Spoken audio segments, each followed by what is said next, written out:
coming back?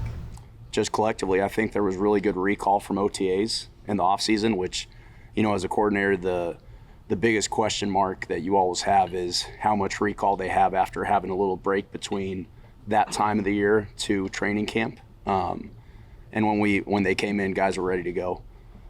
You could tell that guys put in a little bit more effort into to studying, the things that are required for them to have success, which allowed us to kind of speed up our install progression going forward. So, really excited about where our guys are at, excited to see them perform.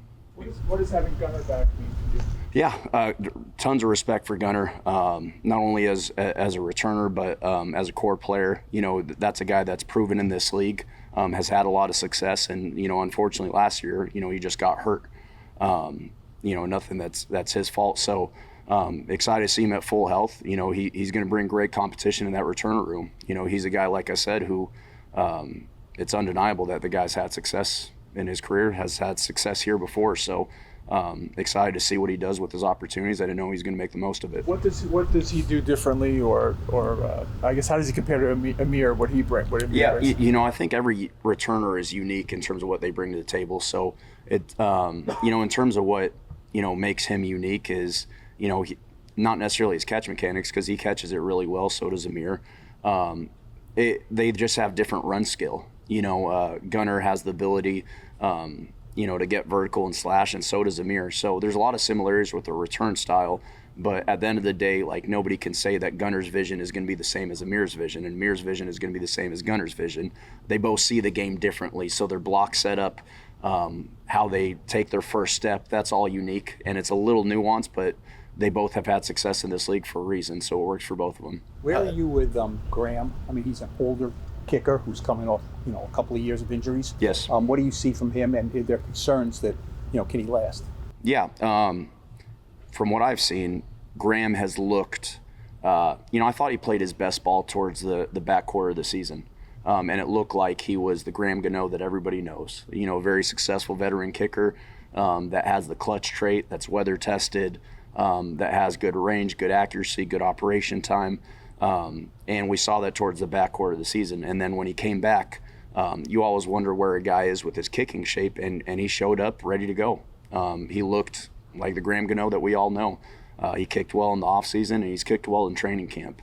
Health-wise, I'm excited to see what he can do. I know he takes care of his body, and that's something he stays connected to, and he's done a great job for us. So is his leg strength, I'm sure you monitor every kick and see, is it the same as it was when he was a 55-plus guy? Yeah, so it's, in a sense, you're not always looking about what his end of half, end of game kicking line is every time. To me, the most successful kickers are 100% inside 45 yards. And then when you look at something that's plus 46, you want a guy to be above 80%, in theory. So he does have that 50-plus range still. He does have the ability to hit the big ball. And now with this new kickoff, it's more focused on foot accuracy. So do you need a guy that's going to kick it 10 yards deep every time? Not necessarily. Does he have that ability still to do so? He does. He's shown it this offseason, this training camp. Coach, how have you seen the mindset of guys attacking special teams over the course of your time? Has it changed with now the significance of special teams? And can you tell young guys that have played a lot of special teams in college when they come in? Yeah. The one thing I'll say about this team and where this team is at right now, there is 100% buy-in, not only from the rookies, not only from the veteran special teamers that have played in this league, but also the guys that have been primary offense and defensive starters. Whatever unit we've asked our guys to do, they have completely bought in and they've competed, which has elevated everybody's level. And that's really exciting to see. That's a credit to Dabes and Joe in terms of the roster that they built, and the veteran leadership that's there, and just guys that love football. That says a lot, and that also ultimately elevates your kicking game. And then, in terms of,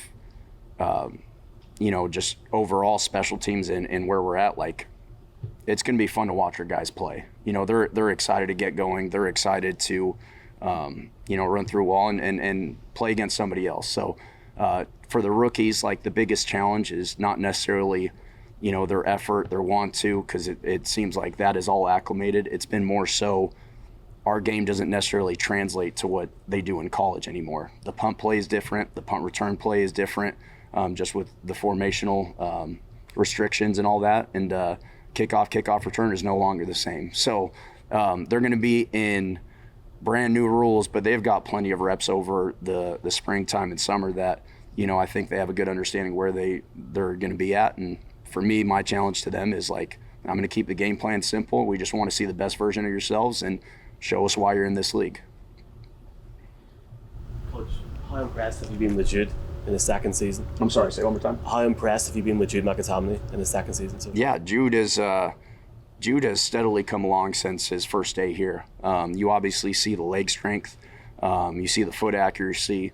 Obviously his experience as both a soccer player and a rugby player. You see the different ability to do stuff on kickoff.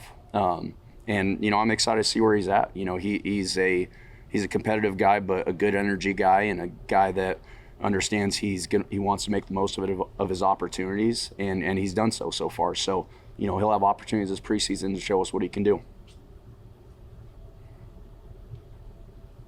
Anything else? Coach, just knowing how important special teams is, what is it about the way the group is forming in training camp right now gives you the confidence that they can really turn that unit into a strength for this team this year, whether that's kick coverage, whether that's putting extra points up on the board, whatever it might be? Yeah, no, I think it all starts with the want to of it and understanding, no different than what you just said, like how important it is to actually winning games. Over 50% of the games in this league are decided by 7 points or less. So when you're talking about that margin, that small margin that separates winning and losing, it takes every person on your roster. It takes every play held with the utmost importance, and collectively as a group, when you have guys that have bought in, they ultimately are unselfish teammates that want to do whatever it takes to win. So if you have a guy that's a starter on a certain unit that wants to contribute in a certain phase, we'll obviously take a common sense approach to it. But if that helps us get the most out of our opportunities to win a football game, we're going to do so. So I'll say that the buy-in has been tremendous, and then the work ethic. We talk about work ethic all the time, and it can't just be that you're talking about it like we want to be great. No, you got to put the work in, and the ultimate sign of that is what we see on tape. And probably the next best thing is how guys can take criticism, how guys can take coaching. Sometimes you deal with prideful men that are prideful about their jobs, and we're prideful as coaches, but we all want the same thing, right? And I think there's been a genuine understanding that our guys collectively want to get better and challenge one another in a positive manner to truly get better and move forward.